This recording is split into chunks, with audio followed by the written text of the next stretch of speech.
Hi, folks. Welcome to Crisco's Corner. Welcome back to Crisco's Corner. From Fox News, Hamas terror organization charter targets Christians and U.S. service organizations. Hamas charter targets civic groups in the U.S. heartland. If those of you that thought maybe when this is all said and done in the Israeli-Hamas conflict subsides, so to speak, that it's really over, it's never really over, especially for enemies of the United States. Let's read on. You may be surprised, but Hamas does not call for only killing Jews and eliminating Israel. If you are a Christian, a member of another religion, or even participate in your local Rotary Club or Lions, Hamas also considers you an enemy as well. Yeah, anybody that's not Islamic. Now, are all Islamic people think the same as Hamas? No, of course not. And for those monitoring this website, they may want to take this video down. That's not what I'm trying to say or this author is trying to say. The fact of the matter is, there are extremists on the Muslim end of the Islamic faith. And they're not a tiny minority either. I'm not saying they're the vast majority of them, but they're legitimate, and legitimate in the fact that they exist and they want to cause us harm. All non-Muslim countries harm. Even some of their own Muslim countries, because they're zealots. Let's read on. Hamas is using Gaza as an umbrella to be legitimate, says author and Middle East expert Walid Fars.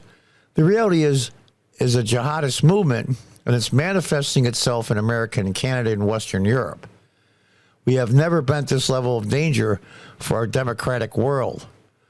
The Hamas Charter seeks to expand Islam to become the controlling religion across the globe, targeting all non-believers, which includes Main Street America. You can look at parts in Minnesota, in big cities where refugees came in.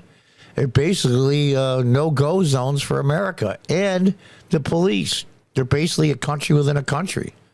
Look what's going on in Europe with the Hamas-Israeli conflict. Hundreds of thousands of anti-Jewish people, Muslim and non-Muslim, coming out. The left, the progressive left, is showing its true colors. And those of you in the Democrat Party here in the United States, whether you're just voters or you hold high office, you have to be held accountable for it.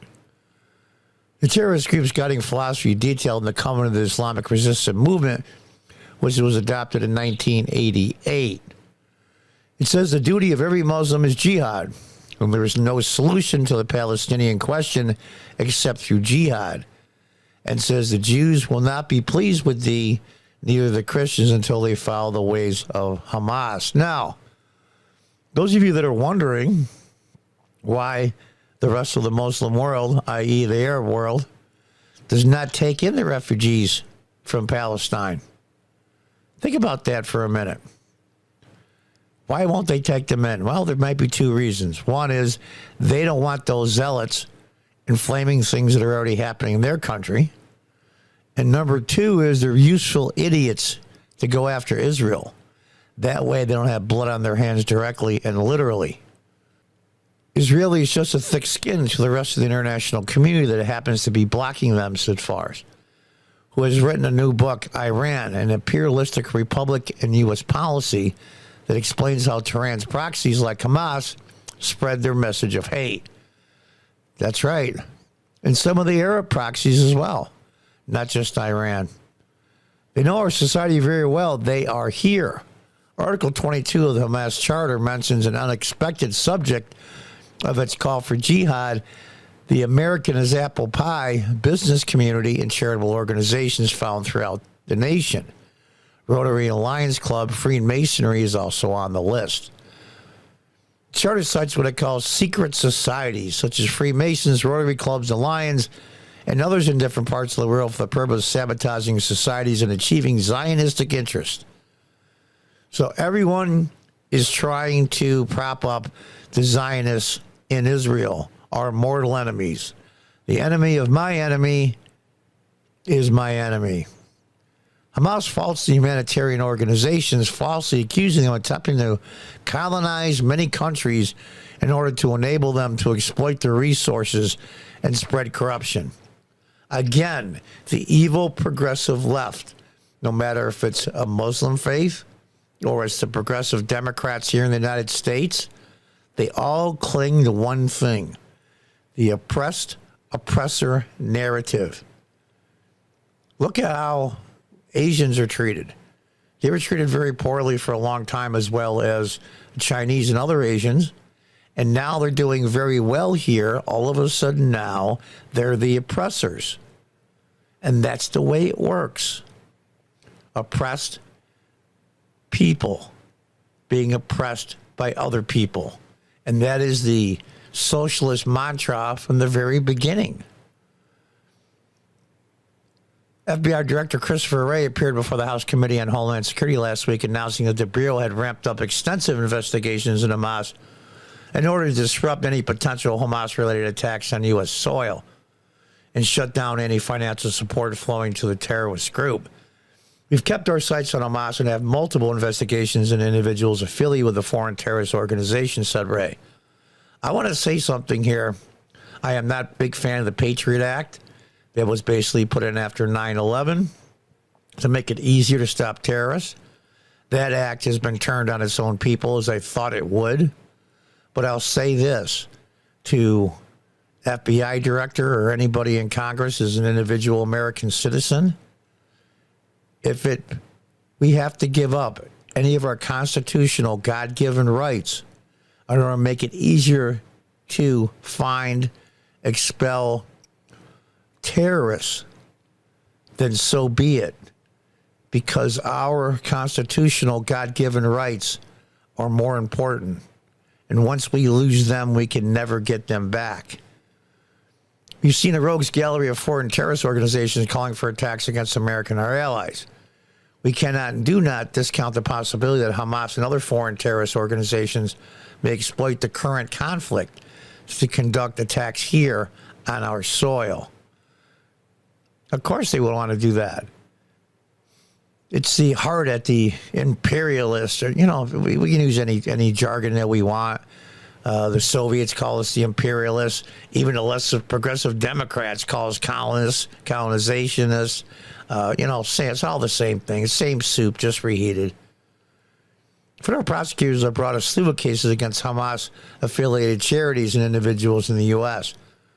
The most notable in 2008 were the Holy Land Foundation for Relief and Development and 5 of its leaders on charges of giving material support to Hamas. Just north of Dallas was found to have funded at least $12 million to Hamas, and some of its leaders were sentenced to as many as 65 years in federal prison. It's funny how all of those didn't make all the, we'll say, the lead story and all the mainstream media. I don't recall it. Congressional testimony linked to Holy Land Foundation with current Hamas political leaders who authorized, said in 1992, provided more than 10% of all donations to the Holy Land Foundation. Today, Mark Zoik, who is believed to be living in Qatar, is worth more than $3 billion. When FBI Director Wray said we are not currently tracking a specific plot, he explained the Bureau is keeping a close eye on what impact recent events may have on those terrorist groups' intentions here in the United States and how those intentions might evolve.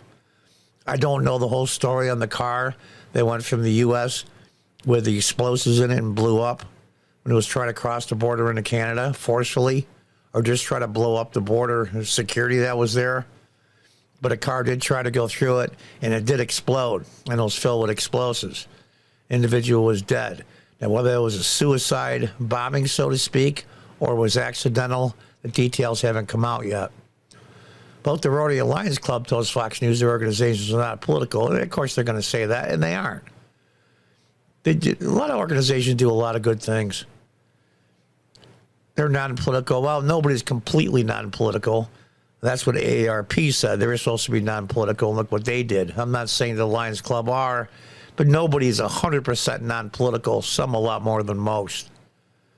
Observers noted it's sad and revealing testament to a misguided philosophy of Hamas that would ever consider those who help us worthy of its enmity. And I'll tell you, you are not Islamic, so therefore you are their enemy. Now, that's the way Hamas thinks. That's the way they operate.